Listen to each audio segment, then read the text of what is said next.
Olá, eu sou Henrique Alencar, aluno de pós-graduação do Instituto de Biofísica Carlos Chagas Filho, da Universidade Federal do Rio de Janeiro, e hoje eu apresentarei essa videoaula sobre o tema Mercúrio para a obtenção de créditos didáticos alternativos.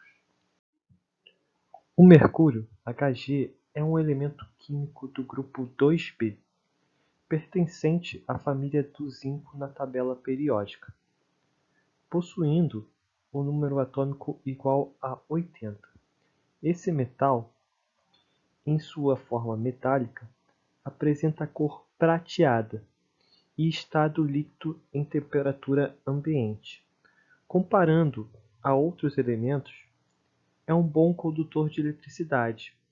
Entretanto, não é um bom condutor de calor. E, além disso, estabelece liga metálica facilmente com muitos outros metais, como, por exemplo, o ouro e a prata, onde ele vai formar as chamadas amálgamas. O mercúrio apresenta diferentes compostos, orgânicos e inorgânicos. São formas de mercúrio inorgânico: a forma metálica ou a elementar, Hg0, a forma mercurosa ou catiônica monovalente, Hg+, e a forma mercúrica ou catiônica bivalente, que é o Hg2+. Enquanto o mercúrio orgânico ocorre com a ligação covalente entre o íon mercúrico Hg2+, e pelo menos um átomo de carbono, formando sais como o monometilmercúrio e o cloreto de etilmercúrio. O vapor de mercúrio pode entrar no ciclo de mercúrio de forma natural, por sua liberação a partir de depósitos de mercúrio, volatilização do oceano, atividades vulcânicas e outros processos geotérmicos. Porém, além desses processos naturais, atividades humanas têm grande impacto no ciclo do mercúrio. Uma das principais é a queima de combustíveis fósseis, se tornando uma das fontes de entrada de vapor de mercúrio na atmosfera. Iniciando o ciclo a partir da atmosfera, o mercúrio proveniente das fontes naturais ou das fontes antropogênicas pode circular por até um ano antes de se dispersar amplamente. A partir daí, o Hg0 pode sofrer uma oxidação fotoquímica, onde ele vai perder elétrons para se tornar mercúrio inorgânico, que pode se combinar com vapores de água e cair sobre a superfície da Terra através da chuva. O Hg2+, é depositado em corpos de água, podendo infiltrar nos solos. Uma vez no solo, o mercúrio se acumula até que algum evento faça com que ele seja liberado novamente. Na água, o Hg2+, entra num ciclo complexo, no qual uma forma pode ser convertida para outra, e nesse processo ele pode gerar formas insolúveis, que sofrem sedimentação e se depositam no fundo, podendo ainda posteriormente ser liberado por difusão ou ressuspensão dessas partículas. Além disso, ainda podem ocorrer processos para a conversão do mercúrio para suas formas orgânicas, como o metilmercúrio. Em 1969, cientistas suecos mostraram que o metilmercúrio pode ser formado a partir do Hg2+, pela atividade microbiológica natural nos sedimentos, desencadeando um esforço de pesquisa mundial sobre a presença do mercúrio e metilmercúrio nos sistemas aquáticos e suas cadeias alimentares. Além das consequências exposições humanas, devido à ingestão de peixes. A formação do mercúrio orgânico ocorre nos sedimentos de rios e lagos. A reação é mediada principalmente por bactérias que promovem a conversão do Hg2+ em metilmercúrio. A partir de estudos com as formas orgânicas de mercúrio, ficou claro que a liberação de mercúrio inorgânico em corpos d'água poderia resultar em exposição a grandes distâncias dos pontos de liberação originais, dependendo da presença ou ausência de condições favoráveis para a formação de metilmercúrio ao longo do curso d'água.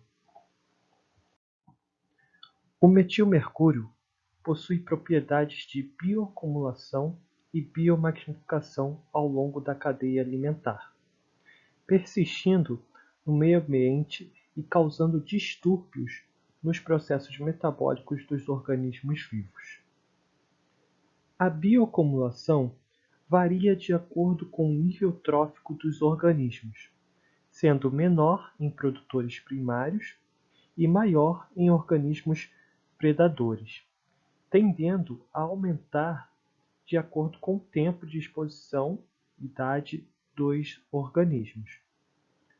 A transferência trófica pode ser, portanto, considerada a forma mais importante de contaminação para organismos predadores, os quais incorporam de forma cumulativa os contaminantes transferidos a partir de níveis mais baixos da cadeia trófica, resultando em processos de biomagnificação.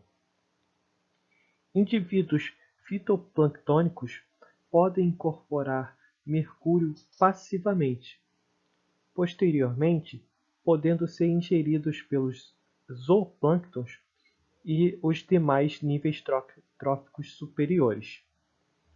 O metilmercúrio é um agente neurotóxico que apresenta grande risco, principalmente para organismos de níveis tróficos superiores, dentre os quais se insere os seres humanos quando fazem uso do pescado como fonte proteica. A toxicidade do mercúrio é um resultado da ação e interação de 3 fatores ecotoxicológicos principais. Primeiro, condições de exposição e forma química sobre o qual o metal se apresenta, e a via de exposição do organismo, seja ela respiratória, oral ou cutânea. Segundo, características físicas e químicas do ambiente, ou seja, onde ele é lançado, afeta a forma química do metal e a interação do mercúrio com os organismos presentes. E terceiro, as espécies de organismos que estão sendo expostos. As diferentes formas de exposição humana ao mercúrio influenciam diretamente o seu local de absorção e efeitos. Por exemplo, o mercúrio elementar atravessa a barreira hematoencefálica, onde é ionizado e mantido no sistema nervoso central. Os sais de mercúrio inorgânicos são absorvidos principalmente pelo trato gastrointestinal, mas também podem ser absorvidos pela pele intacta. Esses sais mercúricos se depositam na forma ionizada, principalmente no rim, seguidos pelo fígado e pelo baço. Os sais de mercúrio não entram no sistema nervoso central em quantidades significativas, nem atravessam a placenta, enquanto que os compostos orgânicos de mercúrio são absorvidos sobretudo pelo sistema gastrointestinal. Os orgânicos de cadeia curta, como o metilmercúrio e o dimetilmercúrio, são altamente lipossolúveis e, desse modo, atravessam facilmente as membranas, acumulando-se nos eritrócitos, no sistema nervoso central, no fígado, no rim e no feto, enquanto que os compostos de cadeia longa seriam biotransformados em íons mercúricos inorgânicos no corpo. Portanto, a toxicidade desses compostos se assemelha mais à do mercúrio inorgânico. A problemática do mercúrio não se concentra apenas nos locais onde é indevidamente descartado, pois o mercúrio pode percorrer longas distâncias e persistir ao meio ambiente, circulando pelo ar, água, sedimentos, solo e organismos vivos. A grande utilização do mercúrio a nível mundial tem gerado um fluxo dessa substância nos ecossistemas, especialmente nos ecossistemas aquáticos, e afetando a dinâmica do planeta, gerando maior bioacumulação nos polos, onde as correntes marítimas e as correntes de vento têm um final. Mas onde o mercúrio é utilizado?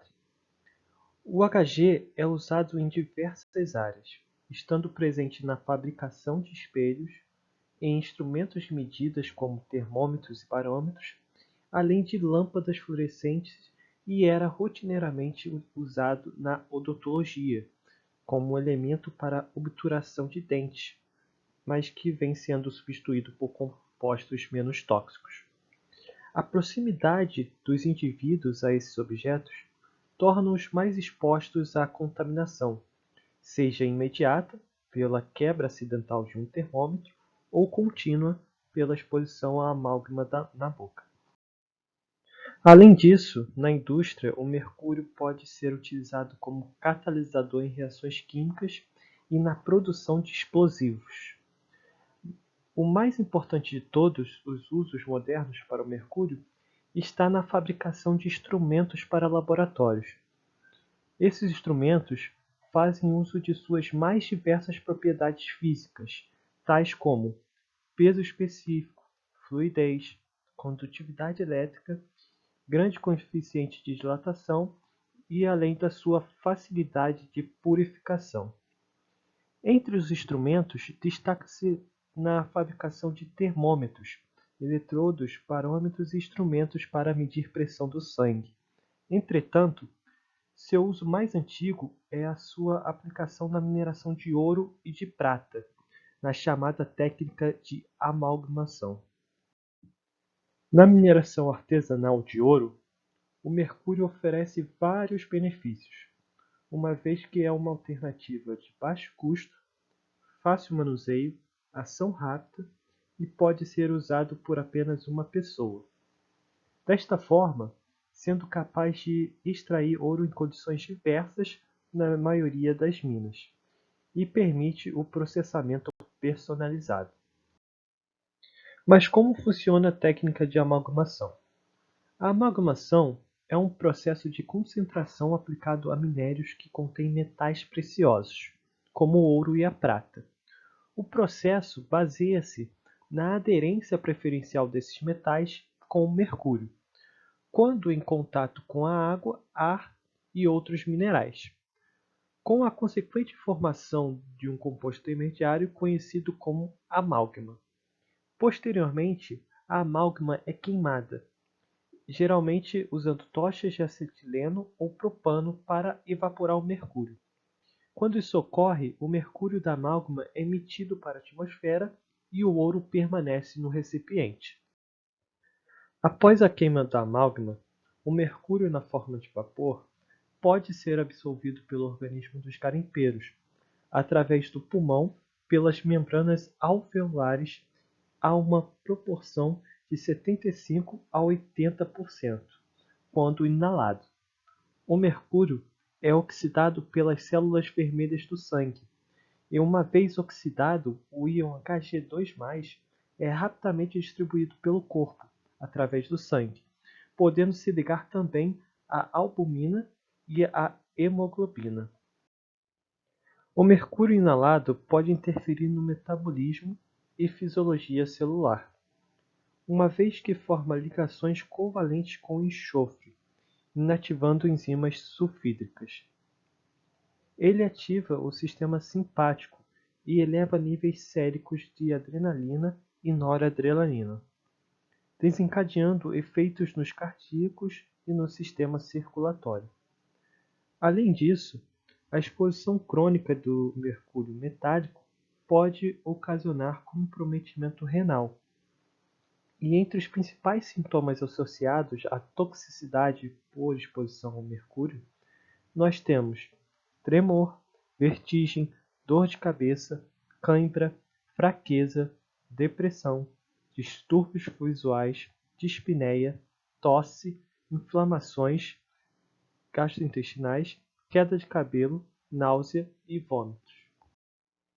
Na tentativa de minimizar os impactos da queima de mercúrio no garimpo artesanal, Pfeiffer e Malm desenvolveram uma retorta, equipamento eficiente para a recuperação de mercúrio de amálgamas durante a queima, e fizeram extensas demonstrações no campo do uso da retorta para mineradores em diferentes campos de ouro.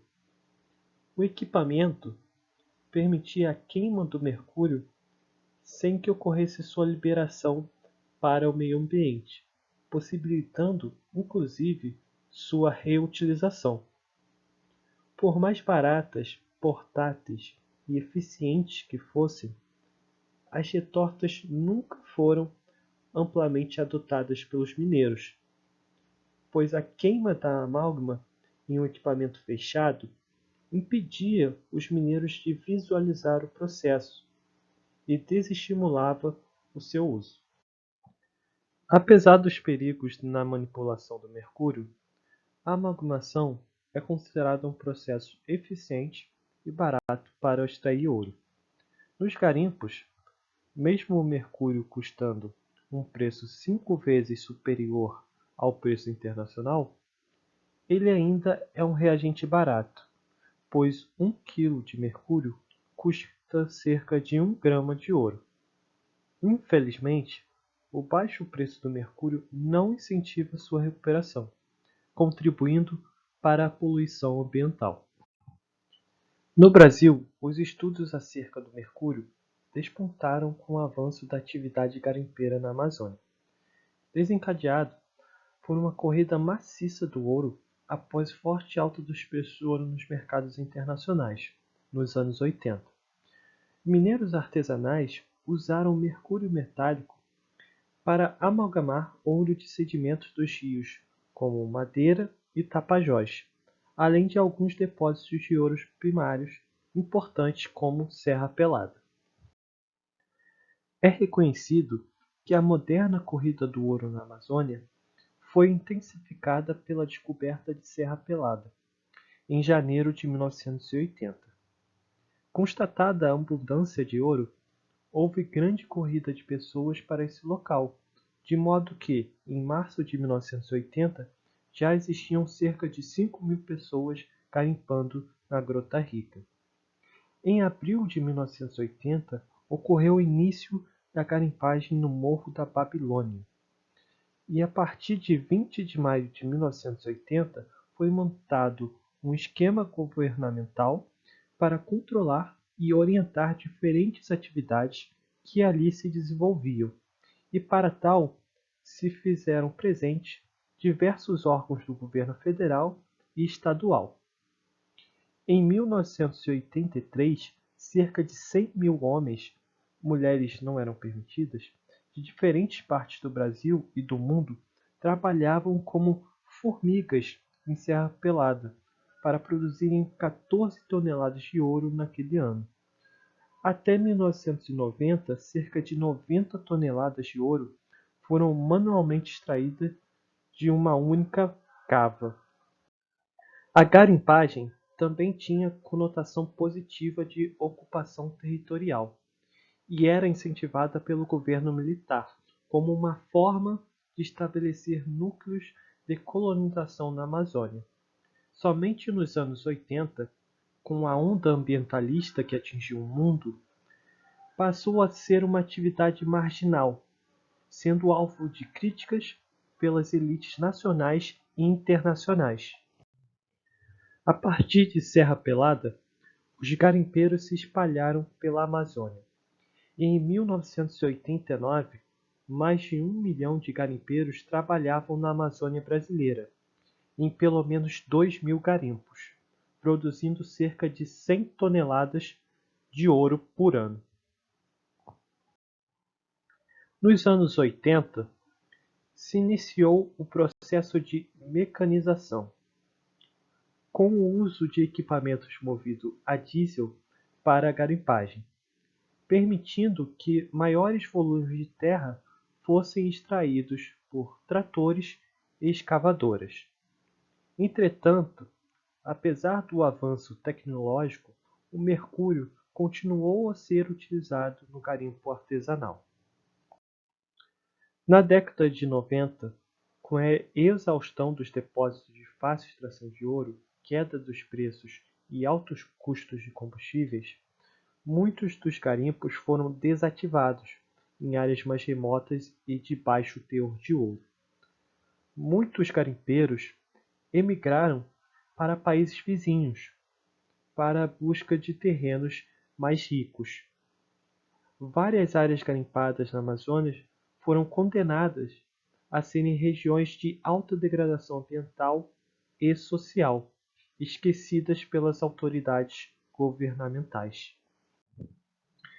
No ambiente, os impactos físicos do garimpo são caracterizados pela destruição da capa vegetal e dos solos, assim como pelo assoreamento dos rios. O revolvimento do solo promove intensa erosão das margens dos rios, carregando sólidos em suspensão e mercúrio associado à matéria orgânica para o sistema de drenagem. Além disso, durante a atividade garimpeira, também pode ocorrer a descarga de derivados do petróleo, tais como óleo diesel e graxa, e o mais grave, pelo uso inadequado do mercúrio. Atualmente, a cava de Serra Pelada está inundada e apenas algumas dezenas de garimpeiros tentam sobreviver, reprocessando rejeitos ou dragando material do fundo da cava. Como visto no slide, é perceptível uma drástica alteração entre as atividades em Serra Pelada na década de 80 e nos dias atuais. Alguns autores, como Arada, descrevem a evolução da contaminação humana em 5 estágios. O primeiro estágio seria a liberação do vapor de mercúrio através da queima da amálgama e o despejo dos resíduos de mercúrio no ambiente. Consequentemente, ocorreria o segundo estágio, a contaminação do solo e água, sofrendo processos de metilação e originando derivados orgânicos. No terceiro estágio, o mercúrio orgânico passa a se concentrar na cadeia alimentar aquática. No quarto estágio, o ser humano acumula o metal pela ingestão de peixes e, por fim, no quinto estágio, ocorre então o aparecimento dos sinais e sintomas da exposição às formas orgânicas. Falando especificamente da toxicidade das formas orgânicas de mercúrio, podemos citar como exemplo o acidente à pesquisadora da Dartmouth College. Ela trabalhava com o impacto de metais tóxicos em organismos vivos e morreu em junho de 1997, vítima de intoxicação com dimetilmercúrio. A pesquisadora estava utilizando esse composto para estabelecer um padrão para a toxicidade dos demais compostos de mercúrio envolvidos em sua pesquisa. O exato modo pelo qual a contaminação ocorreu não é conhecido, mas acredita-se que algumas gotas de dimetilmercúrio tenham caído sobre a sua luva de látex, permeado através dela e atingindo a pele da pesquisadora, onde ocorreu a absorção. Luvas de látex foram testadas para a permeação desse composto e observou-se que o processo de permeação leva no máximo 15 segundos. Os sintomas iniciais de contaminação foram dificuldades de equilíbrio, fala, visão e audição, os quais progrediram rapidamente ao coma que a levou à morte. Apesar de terem sido administrados tratamentos visando a eliminação de mercúrio de seu organismo, estes não foram realizados a tempo de evitar danos irreparáveis ao seu sistema nervoso. Mas o maior exemplo histórico sobre os riscos do mercúrio orgânico, especificamente o metilmercúrio, ocorreu na década de 50 no Japão, denominado Desastre de Minamata. O desastre foi causado por uma grande e inadvertida produção de metilmercúrio durante a produção de cloreto de polivinila em uma fábrica de produtos químicos, onde o mercúrio foi usado como catalisador e os efluentes carregados de metilmercúrio contaminaram a baía de Minamata.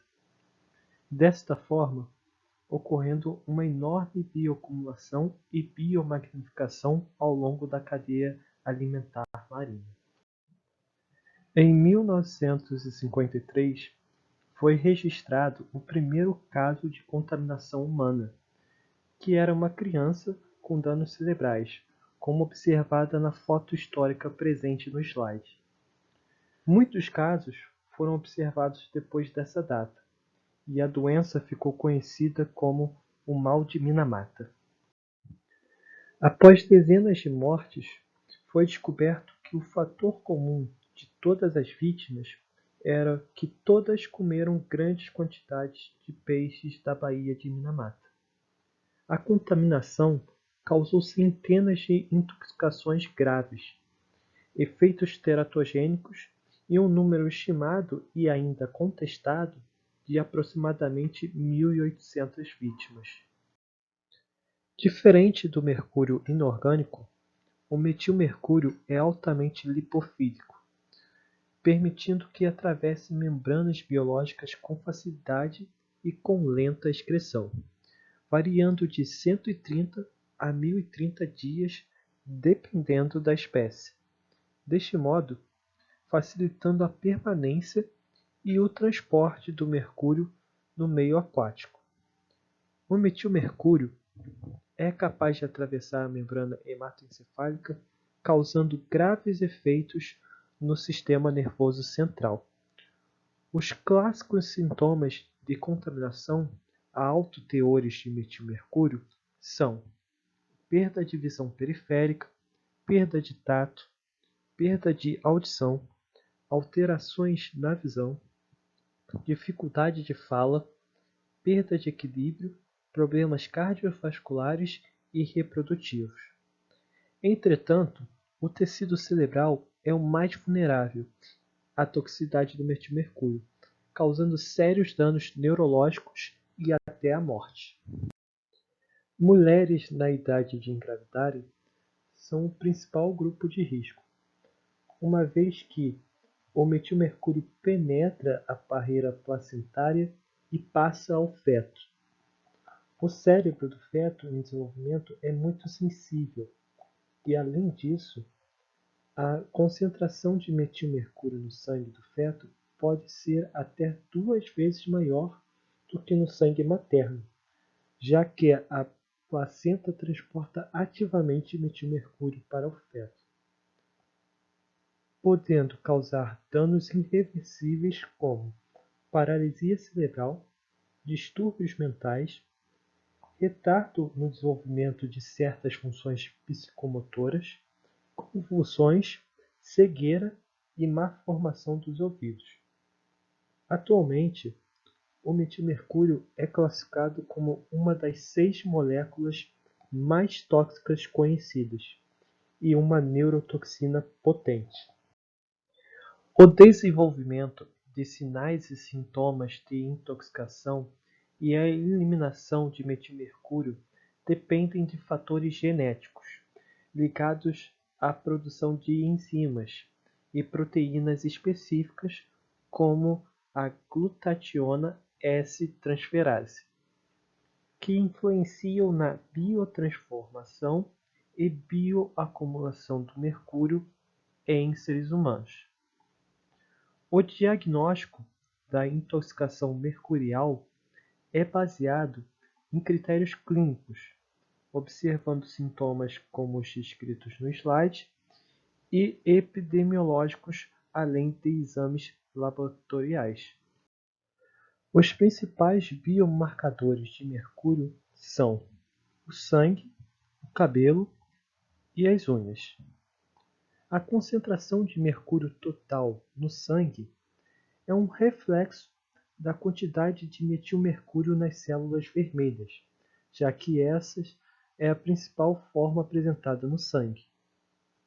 Sendo assim, o sangue é um excelente biomarcador para avaliar a exposição mercurial em pessoas com grande ingesta de peixes e moluscos. A concentração de mercúrio no cabelo reflete a concentração no sangue no momento em que o cabelo foi formado. O cabelo constitui um importante indicador na estimativa do grau de exposição ao mercúrio pela alimentação, sendo frequentemente utilizada para avaliar a exposição em comunidades ribeirinhas ou de pescadores na Amazônia. Porém, ainda não foram definidos níveis seguros de mercúrio em amostras de cabelo na exposição a longo prazo. As amostras de unhas podem ser bioindicadores de exposição a médio prazo, mas não se conhece bem a toxicidade específica da absorção do mercúrio do sangue até o leito ungueal. Mas outros marcadores também podem ser utilizados, como a urina, o sangue do cordão umbilical e o leite humano. A concentração urinária de mercúrio está relacionada ao nível de mercúrio inorgânico acumulado nos rins, sendo um bom indicador para a exposição a vapores de mercúrio. A aferição do mercúrio no sangue umbilical é mais precisa para determinar a exposição pré-natal de neonatos ao metilmercúrio, uma vez que a urina excreta melhor o mercúrio elementar e ou o inorgânico. O leite humano representa uma via de excreção de substâncias lipofílicas, e a maioria das formas de mercúrio são hidrossolúveis. Desse modo, a concentração de mercúrio em leite humano não se correlaciona com a concentração de mercúrio em cabelos de mães ou bebês. A resposta orgânica à exposição mercurial é individualizada, ocorrendo casos de pessoas assintomáticas convivendo com concentrações elevadas de mercúrio. Essa situação, por exemplo, foi observada analisando os teores de mercúrio em cabelos de populações indígenas residentes no Parque Indígena do Xingu, na região amazônica. Dentre os 13 grupos indígenas estudados, foram encontrados valores de mercúrio de 20,6 microgramas por grama, enquanto o grupo controle da população brasileira seria em torno de 1 micrograma por grama. Mesmo assim, os indivíduos não apresentavam sinais evidentes de intoxicação mercurial. A ausência de sintomas estaria relacionada com a alta ingestão do selênio pelos indivíduos, pois o selênio parece proteger os humanos contra os efeitos tóxicos do metilmercúrio. A partir de evidências de que a saúde pública e coletiva corre sérios riscos com o lançamento desordenado de mercúrio no meio ambiente, iniciaram-se as discussões em âmbito político internacional, tendo como objetivo de proteger a saúde humana e o meio ambiente das emissões antrópicas de mercúrio e seus compostos. Em outubro de 2013, a Convenção de Minamata para o Mercúrio teve o texto final aprovado e assinado por 92 países, entre eles o Brasil. A Convenção tem como por intuito a proteção principalmente das populações consideradas mais vulneráveis ao mercúrio, como os fetos, as crianças e as gestantes. Apesar de o Tratado Internacional ser um avanço para a proteção da saúde humana e do meio ambiente, a Convenção exclui de proibição diversos outros produtos e atividades com mercúrio, tais como os destinados à proteção civil ou uso militar, produtos para pesquisa, calibração de instrumentos e práticas culturais e religiosas.